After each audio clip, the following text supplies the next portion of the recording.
All right, we're back. We are. Back in the outside garage area. I do like that we started doing it here. I like it. You know, it's nice. Today, it's been a little cooler in Texas. Technically. lately. Well, it's still been like, what, 103? Yeah. It's been hot today. It's, you got to take it where you can get it. So at least it's not 105. That's what I say. Yeah, for real. But today we're talking about unpopular opinions in marketing. Yeah. And might be controversial. Some people might watch this, they say, what the heck are they talking about? I'm excited for yours because I know you like to you like to shake things up. I like to push some buttons, that's for sure. Yeah. But what have you been up to lately, honestly? Dude, I've been on a real big like outdoors kick here lately, despite the heat. Yeah. I've been really trying to I think it's really important that like with what we do and everything being so, digital and so connected all the time, finding it really important to disconnect. Yeah. So on Sundays, I've been going out and hiking early in the morning.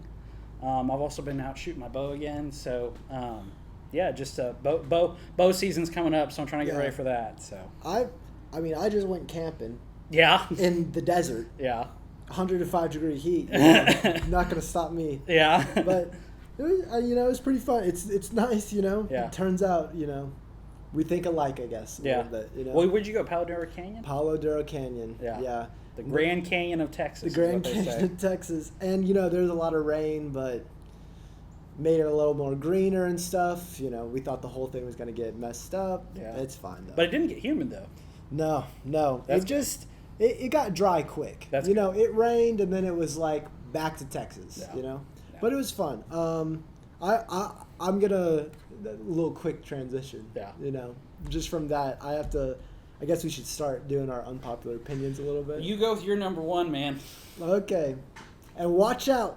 Okay, whoever's watching this, I know there's some people being like, but these are just our opinions. They're unpopular opinions. Yeah, and they're just ours, and just ours individually. It's not a reflection of everything. Everybody at Glint. There's specifics. Specifics. Yeah. So in my mind, I think that sometimes data is overrated in marketing, because for example, I see people doing advertisements, and a lot of these CRM, whatever system you guys use, maybe, it goes a lot from.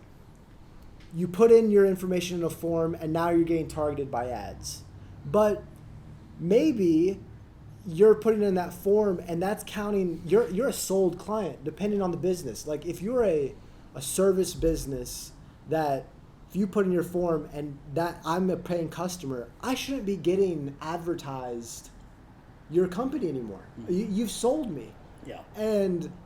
But those companies are getting data from me. Yeah. And they're getting impressions. Yeah. They're getting not clicks, yeah. But that data it depends on what you're doing, you know. And of course, if you're a person who's doing the CRM for that company, it's look how many impressions you had, and it's an impression that literally doesn't matter. They've already got me. I shouldn't be getting those advertisements. Yeah. That's kind of. But it's a give and take between every client. Every client's different, you know. But data is important, of course. But sometimes it can be a little overrated. Yeah. That's what I'd say. Paralysis by analysis. A lot of people talk about is they get all that information and they get locked up on the data. And like you said, it can be effective because it's going to affect open rates. Yeah. People are going to open your stuff less because they think they're just getting something they already got. Or, they're going to open something because they already trust you. And so, the open rate's a little bit higher because they think it's something that they've been marketed to before, but it's just kind of repeat info. Yeah. So then that affects their ability to open next time because they're like, I got this last time. So it does affect that. It does change. I think there's also people get, there's a sentiment, a negative sentiment with people where, I know for sure, I'll be getting advertisements on a YouTube video. It's the same thing over and over again, and I'm like, oh my god. Yeah. I know this is how the YouTube works, is the way it's you know, the person decides how many advertisements they want to put on a video. Yeah. You can be like the most possible. Every 5 minutes you're getting an ad.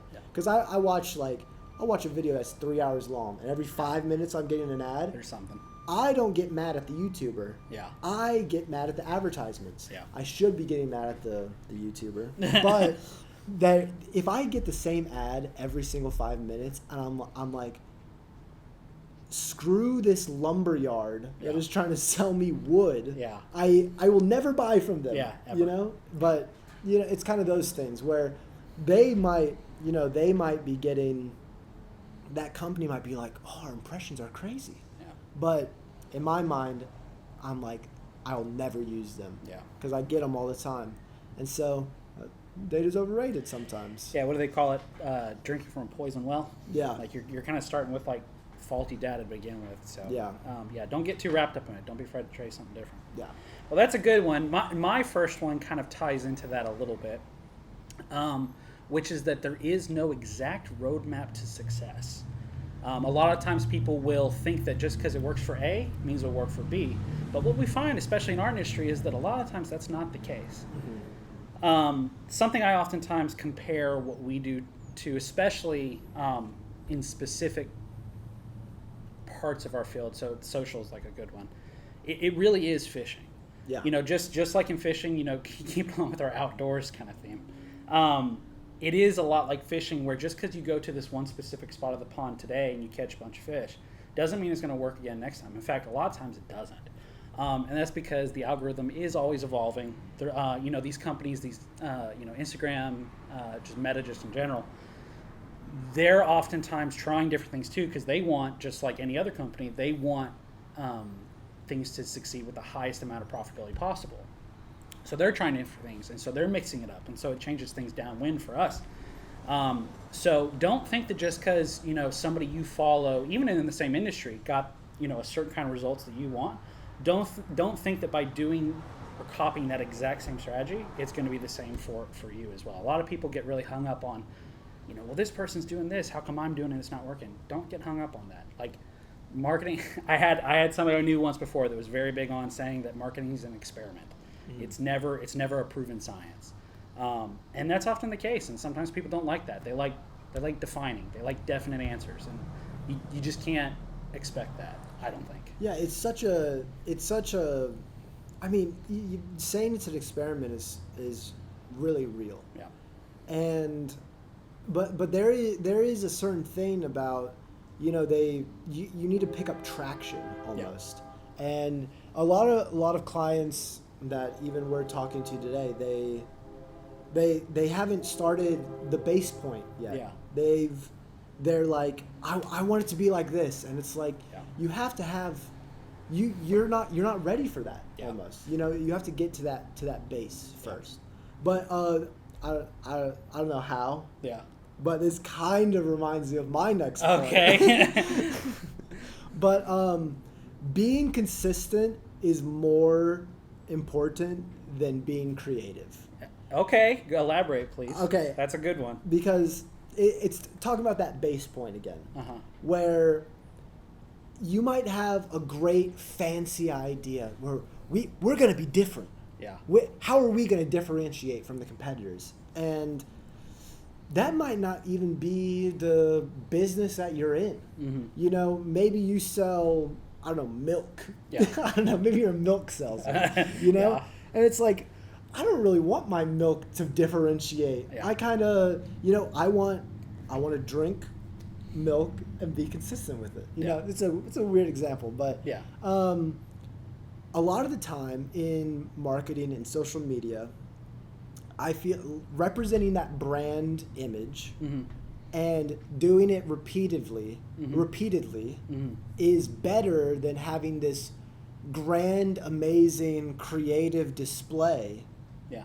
But there are times for the creative display. No, for sure. But I think you're right. I think that oftentimes people get caught up, and we see this happen a lot, where people get caught up with this idea that, like, I need my thing to be original. Yeah. Where it's not that it needs to be original. It's just that it needs to be authentic. Yeah. And, you know, we talked about ad nauseum authenticity, like on this podcast, because you and I are very much like agree on this. But like as long as it aligns with your brand, it doesn't have to be the like fully creatively newest and greatest. Like I know a guy in particular that he's been kind of going through TikToks and kind of like social media of trends that he likes. Like they're usually short form video clips. Yeah. And he just remakes them. Mm-hmm. And he gets really good views off of them. Yeah. He's not being inauthentic or a bad business owner by taking what he likes and emulating it. Yeah. There's nothing wrong with that. So don't get so caught up on. I get what you're saying, because don't get so caught up on it needs to be wholly original. Like no, like there are no new ideas. Everybody's taking something and trying something, like tweaking it slightly, but everybody's just stealing ideas from each other. Yeah. And stealing is a strong word, but it's borrowing. Bunch of thieves. Bunch of thieves out here. Yeah. That's good. My second one. It's not entirely the same as that one, but it's pretty close. So I'm a big believer that over planning kills good ideas. Yeah. I think that you can get very caught up in every aspect and trying to control. Kind of going back to my first point, people want the most guaranteed outcome for a scenario, and I think that people oftentimes will over plan something, and that will cause it to fail. Many times, and I've experienced this a lot here, is that there are so many factors to something being a success, that you can get obsessed with all these different things that are outside your control, and you can only focus on what you can control.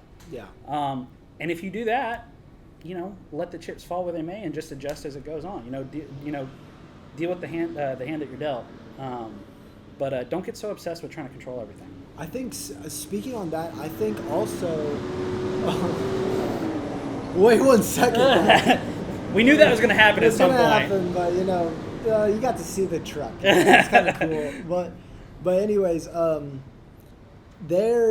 speaking on that, is that that over-planning, it like creates this idea in your head that it's an absolute success. Mm-hmm. Yeah. And something that, if you didn't plan it as much and you'll get the same results. Yeah. Well, if I spend a lot of time planning on it, now it feels like a failure. Yeah. And whereas you just sometimes, planning is great. Yeah. But you got to go for your gut a little bit. You don't want to overdo anything. You don't want to overuse your gut reaction, and you don't want to overuse the planning. Yeah. It's like that simple balance, because either way, if you go with your gut feeling really hard and you push it and it doesn't do anything, you're like, oh, I suck. It's like an ego death thing where I thought it was a go ahead. But then also, if you plan it for ever and it doesn't do anything, then you've like set your expectations so high. But there's that perfect balance where it's like, and whenever I say it doesn't do anything, it does something. But it's just, it doesn't meet your expectations either way. Imperfect action is better than perfect inaction. Exactly. Plans, I think, are best used like a compass, not a map. A compass, we know we want to go, generally, we know we want to go north. Okay, so we head north. When you perfectly try to plan things out, you are ruining the possibility of happy accidents, and they do happen. Like people like to say, like, oh, that's depending on things you can't control. No, we're not depending on it. That's why we have our compass. We know we want to go north. But if we encounter something that's a little bit better along the way, well, let's go ahead and explore this option. You plan enough to give you a direction, but don't plan so much that you become paralyzed when things don't go according to plan. Because I promise you, they won't go according to plan. They almost never do. So my next point, you reminded me of it a little bit ago when you were talking about how you had someone that was posting user generated content over agency created content, and how for your business it depends on the business, of course, but how that might be more successful, the user generated content, and although I'm like being like, what? Oh, you don't like agency generated content? We were part of the we filmed the video. Yeah. But the perception, and it's that authenticity thing. Yeah. You know, we should call it Authenticity Podcast. We should. But, the authentic podcast. The authentic podcast. But you know, the perception of people online, and people are speaking to him about it, about how they love that. Yeah. And from the perception, it's just him doing it, you know? And, you know, it's, we did the route of, you know, producing graphics and all that stuff. Yeah. And that's great, but sometimes you got to mix in, like, this is who I am. Yeah. You know what I mean? Yeah. And that goes a little further, or it pushes that agency-driven content more. Yeah. It's like you have to get back into the mix of, like, hey, I'm a guy. Yeah. Hey, this is my business. Yeah. You know, and then it's like people are like, oh, I like this business, you know? Yeah. And then they're like, then maybe the informational content will come back to light, you know? 100%. So I'm gonna pull an audible. Okay. I had a third one. Okay. I'm gonna change it. Yeah. And this one's gonna be controversial. We're 4th and 1. And yeah, I know this is gonna be a controversial one, but people don't care about your product. They really don't. This was gonna be one of mine. Was it really gonna be one of yours? Oh no, was it really? I swear to God. But yeah. Okay, so my third and final one is that people don't care about your product. Yeah. The more I've worked in this industry, and the more that I've worked with a number of different clients, and I've worked with a lot at this point. A lot of people sell the same thing. Mm-hmm. So it's like, how do you differentiate that product from other? Well, you're not differentiating the product. You're differentiating the story. Yeah. You're differentiating the people. Truthfully be told, we do a lot of the same stuff that a lot of other agencies do. But when you partner with us, you're partnering with Jake, you're partnering with Jonathan, you're partnering with Craig, Aaron, and Miriam. You're partnering with personalities, partnering with characters. Mm-hmm. And I've wrote a number of times about this, like on our blog, and we've talked about it before, but people buy with emotion before they buy with logic. Mm-hmm. They want to buy and purchase from brands that they know and trust, and that can be through storytelling, that can be through personality, but that's where it becomes very easy for us as an agency to help push a client's product, because we're not necessarily selling the product, we're selling the person. You know, that's why, like, a big thing for us that we've been doing for one client in particular who owns a brewery is that, you know, we really want to get him out there. We want to show him, because ultimately at the end of the day, you know, beer is great. People care about a craft beer. Yeah. But the process is pretty similar at a lot of different places. The product is very similar.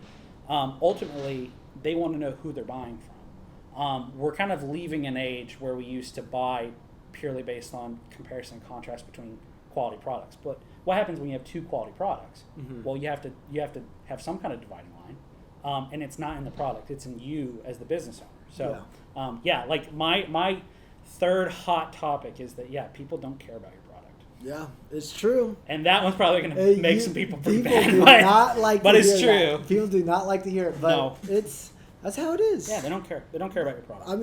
I mean, truthfully. Yeah. I don't care. Yeah. You know, like, let's be like, but that's one of those things too. Yeah. Is that you can take that idea. Yeah. And figure out how to make people care. Yeah. You know, and that's the differentiator. You know. But that's when you're asking the right question. That's when you're asking the right question. That's it might be hard. It might be like, I don't care that I don't whatever. Yeah. But it's like, how are you going to make me care? Yeah. You know, that's what it's all about. Yeah. That's what advertising, marketing is all about. Yeah. Asking the right questions. Yeah.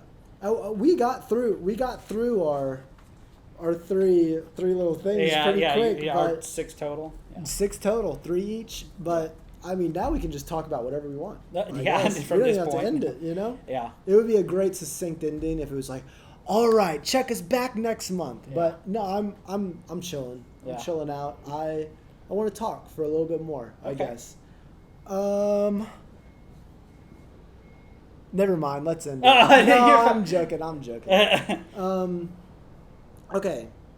What have been your, like, what have been, like, some of your wins this month? small wins and stuff. Yeah. So I think something I've been very happy this month has been, and this is more of a personal pride thing, like with regards to work, is like being able to balance like a lot of the stuff that's going on, because at home, like finding that work-life balance with home and work. Yeah. I tend to be one of those people that I get tunnel vision really easily. Yeah. So I can get very focused on one part of my life. Yeah. And then start to neglect another area. Mm-hmm. I feel like I'm starting to kind of get to a point where I'm finding a good balance in certain areas, primarily being like my personal health and fitness and work, and then also moving forward in areas at home that I need to. Like, for instance, I started working with a wealth management group. Right. So, like, I'm feeling like, as somebody that's, like, in his early 30s, I'm starting to build stuff that I should be building. Yeah. So I'm feeling more on top of stuff, which is wild to say, because if you asked me that 2 weeks ago, I would have said that, like, everything feels really wild. Yeah. And, like, nothing feels like it's moving the right direction. But I don't know, man. Like, it's one of those things that, like, things can feel very chaotic, and then they can kind of take a turn for the better. So, that's been, I would say that's been a big one. I don't know. You give me one of yours, and then I'll think of another one. I just want to say also, if nobody knows, Jonathan's like a jiu-jitsu guy. Oh, yeah. He will beat the trash out of you. I'm just joking. No, I've been. But that's what you mean by getting to fitness. Yeah, but because like it used to take up a lot of my time. Yeah.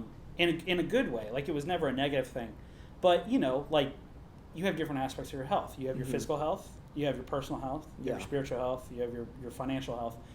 And like, the last year was very much focusing on my professional health. Yeah. Making sure that I was able to grow and find a place, that being Glint, that I felt like I was being challenged and could grow and participate in. But because of that, like I said, I get tunnel vision. I focused a lot on work, and so I wasn't able to really focus on that. I was only making it like 1 day a week at max, which is wild because I used to go 6 days a week. Yeah. Sometimes twice a day. Yeah. So it's wild going from that to like once. Yeah. You can develop some guilt over it. You can feel like you're not doing what you should do. But learning that's just part, that's just part of growing up, man. Is finding those balances. Yeah, we're just trying to teach some people. Yeah, just a little bit. Those little lessons that people can pull from. My favorite thing, I played soccer back in the day. Yeah. I'm starting to play soccer again. Yeah. And back in the day. Yeah. But what, 2 years ago? Yeah. Oh yeah, I took a big long break. Yeah. But my favorite thing is just like the community aspect of all of that stuff. Yeah. Because I've never been like a gym guy. Yeah. I don't need self motivation. I know to be like this flipping guy at soccer. Yeah. He keeps. It's so hard to take the ball but away from him. you're competitive though. You get that from your dad. I'm a little competitive. Yeah, competitive. And I'm competitive in every way. So if you want to get your advertisement on track, competitively, I'll beat anybody out there. Yeah. Jake's very confident. Oh, I'm confident as heck. Yeah. No cursing. But anyway, I think that's, I didn't talk about my stuff that much. Yeah. But I think I think it's a good little succinct ending. I think I said succinct twice in the podcast. You did, but it's okay. Word of the day, but word of the month. But I don't know. I think we talked about some good stuff. I think we talked about things that, maybe it's an unpopular opinion. Yeah. It's supposed to be a little like, what do you mean? Yeah, you're supposed to disagree with the hot take. It's a hot take. It is a hot take, and it's something you're kind of supposed to disagree with. So it's a thinking experiment. Yeah, for sure, and I think it's something that like people, when you hear it, like, we're open to like hearing why you disagree with us. Yeah. Like, actually, I would encourage you that, like, if you disagree with anything we said here, like, make your case. Put it in the comments. We'll look at it. Like, I'd love to hear, maybe why you think differently, or. And if you make a case that riles me up inside. Yeah. Oh, I'm mentioning you by name. You'll get a response. Next episode. Yeah. I'm saying, listen, this guy. Yeah. I have a response. Yeah. But anyways, I don't know.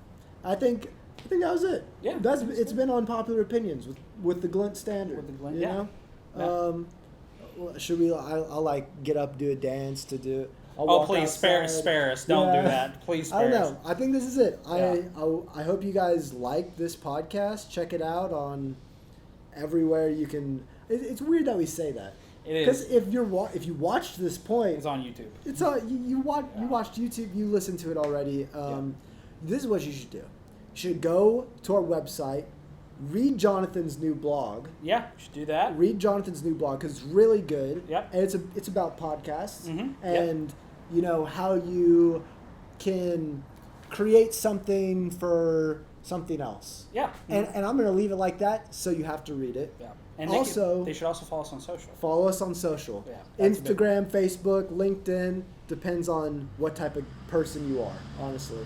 Follow us on LinkedIn. You're a professional. And you are. Well, that's how we'll notice you're a different kind of person if you follow us on LinkedIn. Well, if you follow us on LinkedIn, we're going to say, that guy. It'd be really funny if we got... just like... Yeah, everybody just follow us on LinkedIn. Everybody. Just, I don't know. But, hey, that's been the Glint Standard. The Glint Standard. That's it. All right. That's a wrap. See you guys. Did you enjoy that episode? We sure did. If you want to see more episodes like it, click right up here. Or if you want to be notified about the latest episodes of the Glint Standard, subscribe right down there.